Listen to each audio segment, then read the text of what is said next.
2025 সালের রমজান মাসে বাংলাদেশ যেন এক নতুন রূপে আবির্ভূত হয়েছিল। নিত্য প্রয়োজনীয় দ্রব্যের দাম গত কয়েক বছরের তুলনায় ছিল সর্বনিম্ন।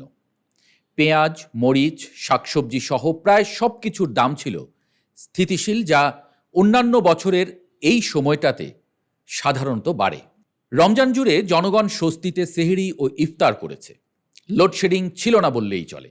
ঈদযাত্রা ছিল ইতিহাসের সবচেয়ে স্বস্তিদায়ক, আরামদায়ক।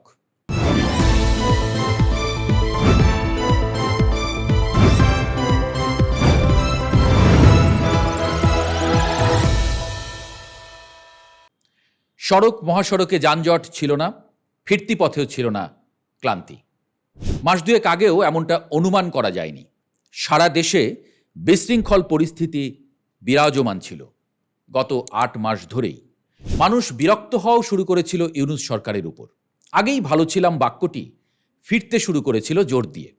কিন্তু কোন জাদুমন্ত্রের বলে হঠাৎই যেন বদলে যাচ্ছে সবকিছু।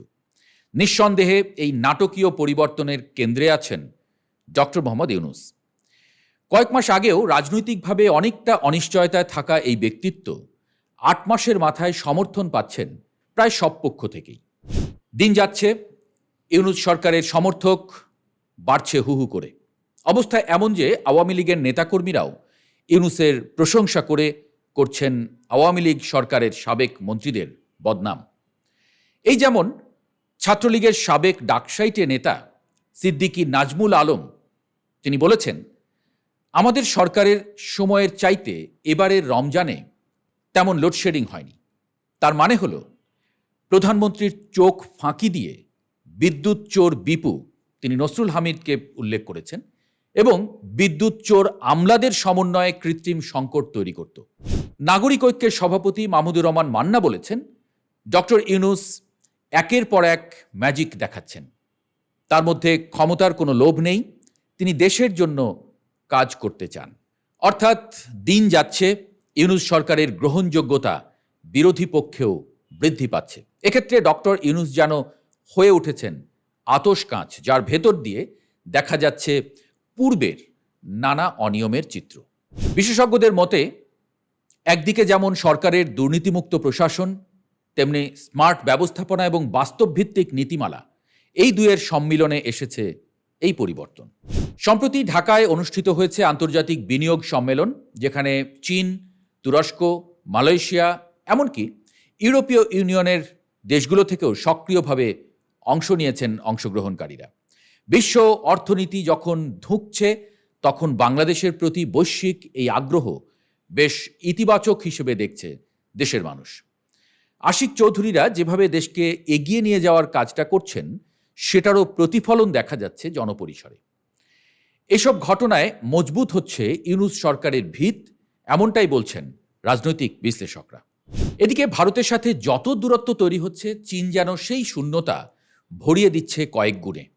ডক্টর ইউনূসকে নিতে পাঠাচ্ছে বিশেষ বিমান, তিস্তা অববাহিকায় সাড়া ফেলে দিচ্ছে Xi Jinping, billion billion dollar বিনিয়োগের সম্ভাবনা উঁকি দিচ্ছে। ওদিকে বাংলাদেশ প্রশ্নে ভারতের টেনশন যত বাড়ছে, ইউনূস সরকারের জনপ্রিয়তা তত বাড়ছে জনপরিসরে। কারণ হিসেবে বলা হচ্ছে, ভারতের সাথে সম্পর্ক যত দূরে রাখা যায় অজানা কিংবা জানা কারণে, তত খুশি যেন বাংলাদেশের জনগণ। এর প্রভাব পড়েছে বাংলাদেশ পাকিস্তান সম্পর্কেও, আসছে কাছাকাছি। এছাড়া প্রথমে যুক্তরাষ্ট্রের করারোপ এবং পরে স্থগিতের বিষয়টিও প্রভাব ফেলেছে জনমানসে। এদিকে মাস কয়েক আগেও বিএনপি নির্বাচন নিয়ে যতটা কথা বলেছে, এখন তেমন বলতে শোনা যাচ্ছে না। বিশ্লেষকরা বলছেন, নির্বাচনের দাবি নিয়ে কৌশলী আচরণ করছে বিএনপি। তারা কথা বলার চেয়ে কাজে মনোযোগ দিয়েছে বেশি।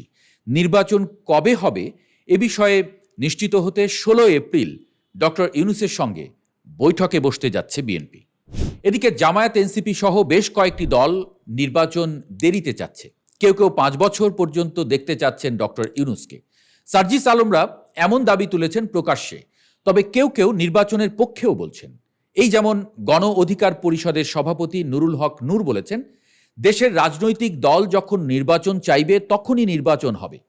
প্রধান উপদেষ্টা ইতোমধ্যেই নির্বাচনের সম্ভাব্য তারিখ দিয়েছেন ডিসেম্বর অথবা জুন মাসে, আগামী জুন মাসে। আশা করি নির্ধারিত সময়ের মধ্যেই নির্বাচন হবে।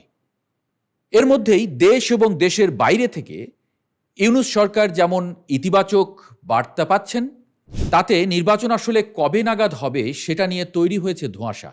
ডিসেম্বর কিংবা সামনের জুনে, 2026 সালের জুনে নির্বাচন আদৌ হবে কিনা নিশ্চিত করে কেউ বলতে পারছে না। এদিকে দীর্ঘদিন ক্ষমতার বাইরে থাকা বিএনপি আসলে কতদিন ধৈর্য রাখতে পারবে সেটাও এক বড় আলোচনার বিষয় হয়ে উঠছে। অনলাইনে ডক্টর ইউনূসকে নিদেন পক্ষে 5 বছর ক্ষমতায় রাখতে ক্যাম্পেইন চলছে রীতিমতো। চলছে অনলাইন ভোটাভুটিও। উপদেষ্টারাও সেগুলো খেয়াল করছেন। স্বরাষ্ট্র উপদেষ্টা এর মধ্যেই বলেছেন, জনগণ চাচ্ছেন আমরা ক্ষমতায় যেন 5 বছর থাকি, অর্থাৎ ইউনূস সরকার 5 বছর থাকছে কিনা সেটা নিয়ে ধোঁয়াশা বাড়ছে। চায়ের দোকান থেকে সচিবালয়, সব জায়গায় এক প্রশ্ন, ইউনূস সরকার কি আসলেই 5 বছর ক্ষমতায় থাকছেন? বিশ্লেষকরা বলছেন, নির্বাচন নিয়ে এমন অনিশ্চয়তা শেষমেশ সংঘাতে রূপ নেয় কিনা সেটাই ভাবার বিষয়। তবে নির্বাচন নিয়ে দেশ যদি কয়েক ভাগে ভাগ হয়ে যায় বা ফিরে যায় সেই অশান্ত সময়ে, সেটা বাংলাদেশের জন্য ভালো কিছু যে বয়ে আনবে না, এটা পরিষ্কার।